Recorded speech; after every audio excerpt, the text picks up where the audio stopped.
হযরত লোকমান আলাইহিস সালামের এমন জ্ঞান সুলভ আচরণের কারণে, জ্ঞান সুলভ কথাবার্তার কারণে আল্লাহ পাক রব্বুল আলামিন তারে সারা পৃথিবীতে লোকমান হাকিম হিসেবে পরিচিত করায় দিয়েছেন। সুবহানাল্লাহ।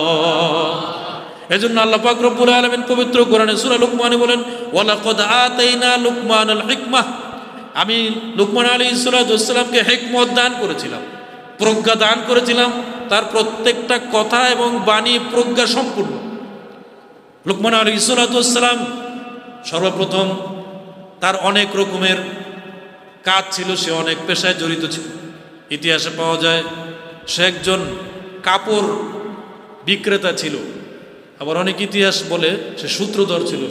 সূত্রধর বুঝেন? সুতা বিক্রেতা।